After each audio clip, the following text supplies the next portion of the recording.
Hi, and welcome to another episode of Hot Takes with me, the Silver Fox. Now, I've got a lot of stories to get through today, and some of them are quite serious, but I thought we'd start on one that may be a little bit uplifting, give a bit of joy first thing on this Tuesday morning. Now, Peter Kellner, the well-respected, I suppose you call him pollster, pundit and political analyst, has said it is not beyond the bounds of possibility that after the next election, not this one, the one after, in 6 years' time, there could be as few as 6 SNP MPs at Westminster. He's basically saying that there is a downward trajectory, and as time goes on, it will become increasingly more difficult for the SNP to function. They'll certainly have a lot less money coming towards them after this election when they lose so many seats. The way that the money is dispersed in Westminster is based on the number of seats, and of course they're losing a lot of money there, which is money that they rely on for running the entire party, not just at Westminster, but of course the whole of Scotland. And so it makes it more difficult for them to target seats, I suppose. But we'll have a look at what he's saying and just think, well, yeah, it's a great way to start the day, isn't it? Now, of course, it is only speculation, and we are talking in a long time frame. But, hey, a little bit of hope in your heart, a song on your lips and a smile on your face. Let's go. So it's not illogical. The SNP could fall to just 6 MPs in 6 years' time if this downfall continues. Oh, Peter Kellner, what a chap you are, giving us great news like that first thing on this Tuesday morning. Eminent pollster Peter Kellner pointed out that if the SNP finish second to Scottish Labour at the next election, then they could fall even further at the following Westminster vote. And it's going to be worse. I've got another story which runs alongside that, but you'll get to that later. But, it is a downward trend, isn't it? And ever since Sturgeon left, well, really before Sturgeon left, it was a downward trend because you did have the fall in membership numbers. And I think that's part of the reason she went. She could see the writing was on the wall, and she didn't want to be the one for whom all it fell apart. That's another reason for her going so quickly. She knew it was all about to implode. Anyway, the SNP could fall to just 6 MPs in 6 years' time if their downfall continues, an eminent pollster has suggested. Peter Kellner claimed it would not be illogical to say that if the Nationalists finish second to Labour at this general election, then they could face a further collapse in the polls at following the Westminster vote. He made the comments during a fringe event at UK Labour conference where he discussed the importance of the Scottish vote to Labour. And of course it is. For Keir Starmer, and let's be honest, he's likely to be the next Prime Minister. Labour are very likely to form the next government. But as part of that majority, there's going to be the Scottish seats. I know that it appears that Labour are sort of in a dominant position, but there's no guarantee that there will be a big victory. Merely, I suspect that they will have the biggest party. It may even be a minority government. This is this is a distinct possibility. But even if they have a majority government, I don't think the majority is going to be as big as people are expecting. There's a lot at the moment. There's a lot of pushback over Labour's stance over Israel. And a lot of people are looking at it now and saying, you know what, the way they're doing, they're not coming out, they're not condemning, they're not pushing back as much as people would expect. It's very difficult for Labour, given that they are the party that sort of push themselves as the Muslim vote. So they're finding it very hard to push themselves as pro-Israel. This is what happens. This is why the left always eat themselves. They can't be seen to do one thing in case they're seen to do another. It's a very weird position to be in, but that's what happens. Well, that's Labour through and through. Anyway, during the same event, Scottish Labour leader Anna Sawar, who the polls say could become the next First Minister, and it's, again, very, very highly likely now.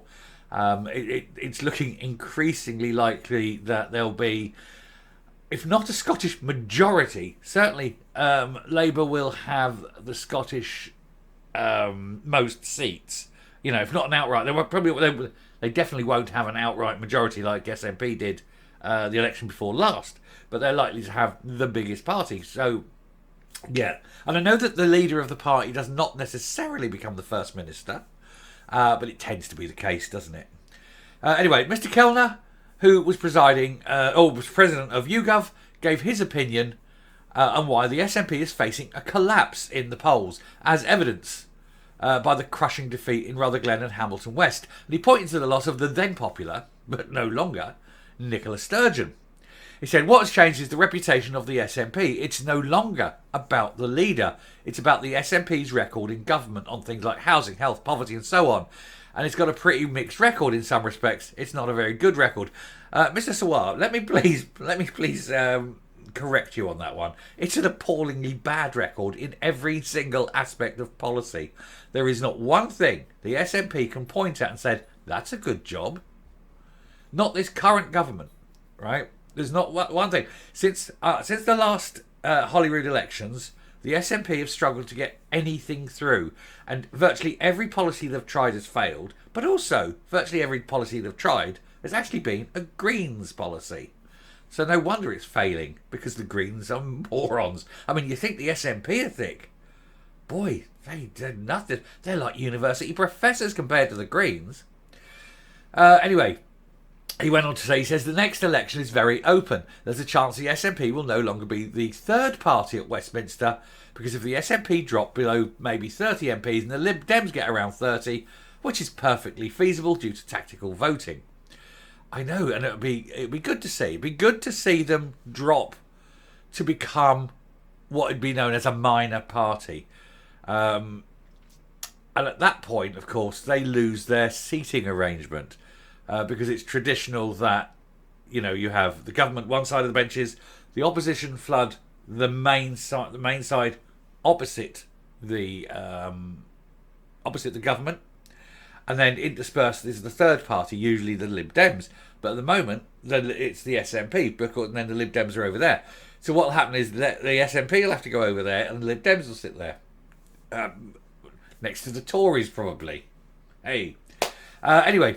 He says, I'm now making a personally very wild projection, says Kellner, that if the SNP comes second to Labour in Scotland next year, I wonder if 4 or 5 years later, the SNP will be right back down to 6, 8 or 10 seats.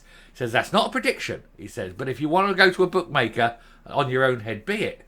But spoken quock, quoting Spock, words are hard, quoting Spock, he says, it's not illogical. The polling has looked pretty grim for Humza Yousaf's party in the last 6 months, as Scottish Labour are gaining on them. Their vote share has collapsed in Scotland and they suffered a 20% swing, and we know the most amazing swing you could imagine, in Rutherglen. Mr Sawar claimed this was because the SNP was similar to how they described the Labour government in Scotland before 2007. Arrogant, out of touch, and thought they were unbeatable and unstoppable. But that the Nats were like that, but on steroids. Well, they did have that air of invincibility while Cranky was in charge. But once they got rid of her, the whole house of cards collapsed into a shambolic mess. Goes to show, doesn't it, what one person in charge can do. Unfortunately, it's the one person in charge now is Humza Yousaf, so down it goes. Anyway, well done. Thank you, Peter. You've lightened my morning. I'm starting off on a nice image of the Houses of Parliament, Westminster, House of Commons. It's Wednesday.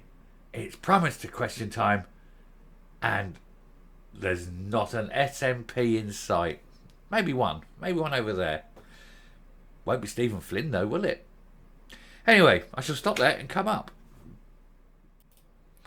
As I was sort of doing that piece, a little thought popped in my head, and I was like, maybe in 6 years' time, if he's right, and there are only, say, 6 SNP MPs, you're going to have an awful lot of talentless morons wandering around looking for a job. And let's face it, Sainsbury's has only got so many shelves. What are these people going to do? They're virtually unemployable. You know, they've never done a hand's turn in their life. They don't know what a real job is. Who's going to employ them?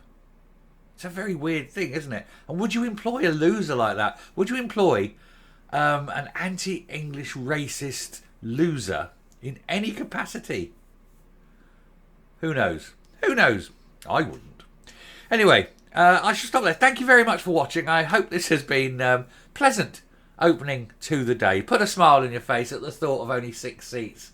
That would be probably 6 too many, but it'd be a nice thought. Anyway, until next time, stay safe, stay well, and keep watching, because we've got a lovely one coming up about polls, which, again, a little bit speculative, but again, it's a good story. Bye.